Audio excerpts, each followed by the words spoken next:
Fala pessoal, sejam bem-vindos a mais um episódio aqui do canal e hoje eu trago o resultado operacional do segundo trimestre de 2020 da Engie. Será que foi um resultado positivo, negativo, acima ou abaixo do esperado? Eu te conto após a vinheta.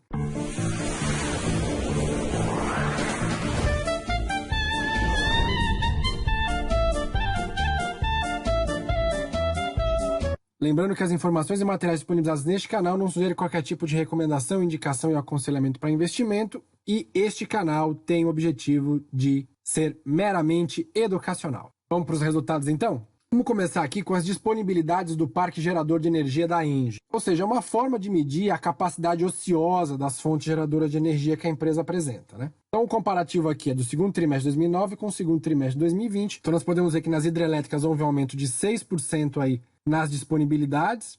Em compensação, as termoelétricas houve uma redução de 21 pontos percentuais. Nas fontes de energias complementares houve um aumento de 2,5% na disponibilidade e no consolidado também 2,1%. O que quer dizer isso, né? A disponibilidade das usinas hidrelétricas nesse trimestre que foi analisado, considerando as paradas programadas, teve um aumento aí de 6%, justamente por conta das manutenções das usinas hidrelétricas de Jaguara e Estreito, além da modernização da usina hidrelétrica de Itá, ocorridas nesse último trimestre. Segundo a Engie, em relação às usinas termoelétricas, a considerável diminuição do índice de disponibilidade foi decorrente de paradas corretivas, preventivas e preditivas nas usinas do complexo termoelétrico Jorge Lacerda e também da retirada de pendências e correções do projeto da usina termoelétrica Pampa Sul, que entrou em operação no final deste segundo trimestre de 2019.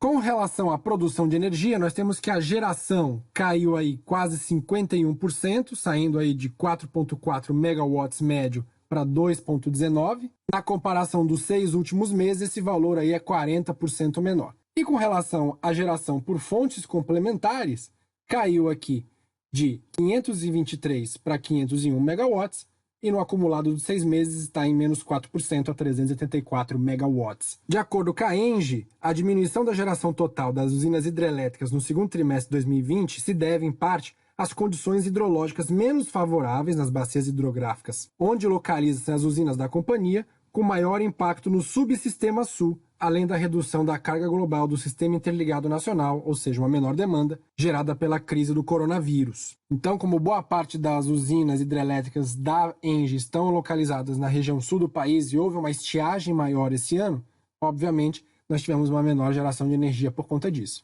Porém, em contrapartida, a elevação da geração das termoelétricas na companhia se deve principalmente ao aumento da geração média verificada na usina termoelétrica de Pampa Sul, quando comparado ao trimestre anterior.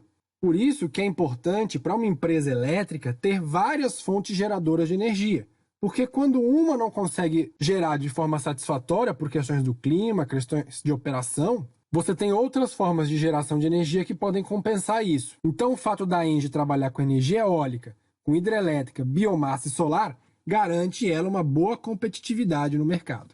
Com relação aos números, o segundo trimestre de 2020, com relação à receita operacional líquida, foi de 1,9 bilhões na geração de energia, 433 milhões na transmissão, 254 milhões no trading, 8,5 milhões no painéis solares e no consolidado 2,6 bilhões. Isso fez com que o lucro bruto fosse de 1,17 bilhões para a geração, 20 milhões na transmissão, 2 milhões no trading, prejuízo de 3,7 milhões nos painéis solares, principalmente aqui pelo aumento dos custos operacionais, com relação à receita líquida, né? Então você tem 8 de receita, mas tem 11 de custos, ainda mais despesas com vendas, e no consolidado 1,19 bilhões. Quando a gente compara esses resultados de 2020 com os resultados de 2019, nós temos aí um aumento considerável do lucro, né? Você tem 1,017 bilhões, enquanto que no ano passado estava em 874 bilhões. Então no comparativo trimestre contra trimestre, nós tivemos aqui um lucro de 143 milhões para o setor de geração, 17 milhões para o transmissão, 4 milhões para o trading, 3 milhões de prejuízo para os painéis solares, 188 milhões para o transporte de gás e 350 milhões para o consolidado. Então nós podemos verificar que, comparando o segundo trimestre de 2019 com o de 2020, a Engie avançou no seu lucro em todos os segmentos, à exceção dos painéis solares. Isso impactou, obviamente, a receita operacional líquida, que saiu de 2,1 para 2,6 bilhões, um aumento de quase 24%. E no comparativo dos 6 meses de 2019 com os 6 meses de 2020, há um aumento aí de 17% na receita líquida, já chegando a 5,2 bilhões de reais. Então, um resultado muito bom da Engie. De acordo com a Engie, essa variação foi reflexo principalmente dos seguintes fatores: geração e venda de energia do portfólio, com aumento aí de quase 128 milhões, substancialmente ocorridos pelos acréscimos de 80 milhões de não recorrentes, oriundo de recuperação de tributos, 37 milhões correspondente ao aumento do preço médio líquido da venda da energia, 35 milhões decorrendo da maior quantidade de energia vendida, 20 milhões referentes, sobretudo, ao reconhecimento no segundo trimestre de receitas de indenização por atraso na conclusão de obras e cobrança de multa contratual por indisponibilidade de usinas. Além disso, na transmissão teve uma elevação de 411 milhões, em consequência da aquisição e do início das obras do novo Estado Transmissora de Energia e do avanço da execução das obras do sistema de transmissão Gralha Azul. E com relação a painéis solares, teve uma queda de 15 milhões, quase 64% nas vendas e instalação de painéis solares, em razão da retração do mercado nesse trimestre em análise. Vamos verificar então a evolução da receita operacional líquida por segmento? Então nós temos aqui a receita líquida operacional da empresa no segundo trimestre de 2019.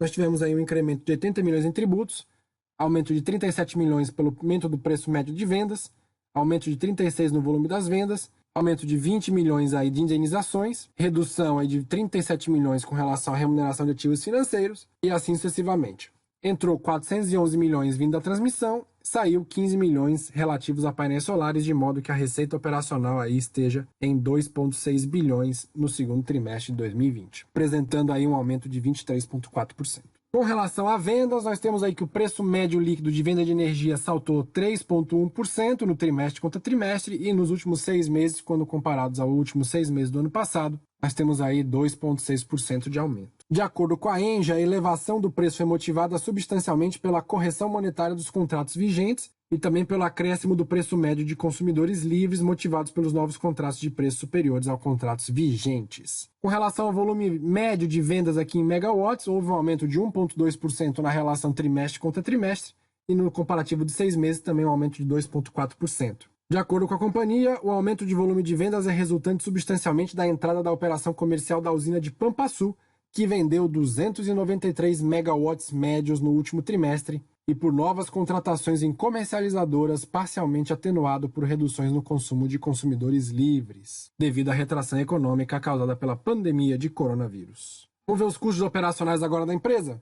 Com relação à geração, o custo foi de 907 milhões, transmissão 413, trading 250, 11 milhões com painéis solares e no consolidado é 1,5 bilhões. Agora, quando comparamos aqui com o segundo trimestre de 2019, podemos ver que se gastou menos com a geração, se gastou muito mais com a transmissão, trading ficou em valores próximos, se gastou também bem menos com painéis solares, quase metade aqui, de 24 para 11, de modo aí que no consolidado, principalmente por conta da transmissão, os custos da Engie no segundo trimestre de 2020 foram maiores aí de 1,5 bilhões, quando comparados a 1,2 bilhões em 2019. Com relação à evolução dos custos operacionais, então, eles aumentaram em 27%, principalmente aqui destinado à transmissão. Então, saíram de 1,2 para 1,5 bilhões de reais. Continuando aqui, o EBITDA da empresa chegou a 1,2 bilhões na geração, 20 milhões na transmissão, 2,7 milhões no trading, menos 3,5 milhões nos painéis solares e 161 milhões no transporte de gás, que fez com que a margem EBITDA aqui ficasse em 53,3%. Bem melhor do que os 48,3% do ano passado, de modo que a variação da margem EBITDA ficou aí em 4,9 pontos percentuais, o que significa 172 milhões de reais. Vamos seguindo? O lucro líquido da empresa saltou 98% com relação ao segundo trimestre de 2019 e o segundo trimestre de 2020, ou seja, um belíssimo resultado. E no acumulado de 6 meses já é 35% superior, chegando a 1,2 bilhões. Então a empresa está lucrando demais em 2020. De modo que o EBITDA ajustado saiu de 1 bilhão para 1,4 bilhões, um aumento aí de 36%, e na variação dos últimos 6 meses já é 22% maior do que os 6 meses de 2019. Com relação à dívida da bruta da empresa, no final do primeiro trimestre de 2020 ela era de 15,6 bilhões. Foram levantados aí mais 585 milhões em empréstimos e financiamentos, aumentou 156 milhões em relação a encargos, saiu aí 594 com relação à amortização, que representa um aumento aí de quase 1%, e hoje essa dívida bruta está em 15,8 bilhões. Lembra quando a gente analisou o balanço da Neoenergia aqui? Que eu falei que não era para se assustar, que as empresas de energia realmente são muito mais alavancadas e a gente tinha que prestar atenção em outros indicadores? Vamos ver então como é que é a composição, o cronograma dessa dívida e a relação dívida líquida por EBITDA da Engie. Cronograma de vencimento da dívida agora para 2021, curto prazo, 3,2 bilhões. Depois a próxima dívida relevante é em 2022. A outra só em 2026 a 2030. Então é um cronograma estritamente administrável, compatível com a geração de caixa operacional da companhia. Essa dívida, quase metade está atrelada ao IPCA, 30% ao CDI e 21% à taxa de juros de longo prazo. E com relação à dívida líquida, ela aumentou apenas 0,4%, de modo que a dívida líquida total hoje reduziu aí em 2,8%, onde era no primeiro trimestre de 2020 a 11,08 bilhões e hoje está em 10,77 bilhões. Isso gera uma dívida líquida por EBITDA de 1,9 vezes, o que é um valor baixo na minha opinião. Lembrando que não é uma recomendação de compra ou venda de ativos, mas eu costumo olhar para empresas que têm dívida líquida por EBITDA abaixo de 3. Então era 2,1, está em 1,9, ela vem administrando muito bem a sua dívida. E os investimentos, né? Como a Engie tem rentabilizado a sua geração de caixa operacional? Nesse último trimestre foram feitos 166 milhões na usina de Gralha Azul, 88 milhões em Pampa Sul, 66 milhões em Campo Largo 2, 32 milhões foram referentes à modernização, manutenção e revitalização de linhas de transmissão, painéis solares, usinas hidrelétricas, 209 milhões para a usina de Novo Estado e 12 milhões aqui para aquisição de participações societárias. Vamos olhar como está o balanço patrimonial da Engie? Os ativos saíram aí do final de 2019 de 6,7 bi para 8 bilhões, então o ativo é sempre bom para a empresa.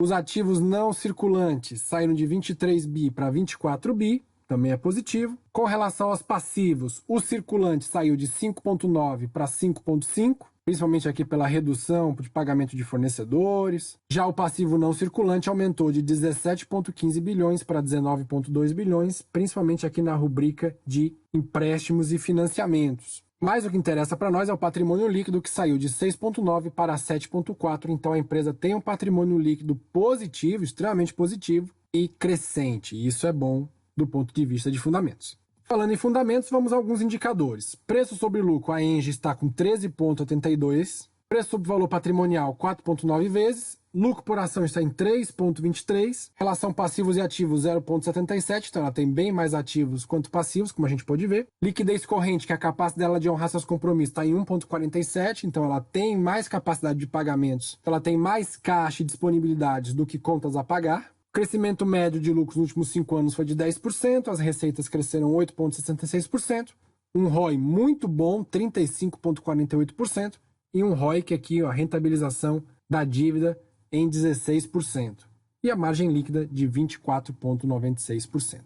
E para finalizar, graficamente, o que é que está acontecendo com a Engie? Bom, ela negociava aqui, antes do coronavírus, na região dos R$ 54,00. Depois disso, fez fundo na região ali dos R$ 36, R$ 37,00. Já no curto prazo, ela segue numa consolidação ascendente aqui nessa região dos 42 até os 46. E verifique que ela vem fazendo aqui fundos ascendentes. Então, claramente uma tendência de alta. Então, o que se espera da Engie nos próximos dias e semanas é que ela venha testar novamente esse topo aqui na região dos 46 e, havendo rompimento, abre caminho para testar essas resistências e começar a utilizar essas que hoje são resistências como suporte, fazendo um zigue-zague ascendente, tendendo a voltar aí para o valor de 54. E aí, pessoal, a Engie é uma boa empresa para investir? Se você gostou desse vídeo, achou ele relevante, deixe seu like, se inscreva no canal e escreva aí nos comentários quais outros resultados operacionais vocês querem ver aqui. Divulgue com os amigos, nos grupos de WhatsApp e Telegram, porque aí você ajuda no crescimento do canal e eu consigo postar vídeos aqui com maiores frequências. Obrigado por assistir até aqui e até a próxima!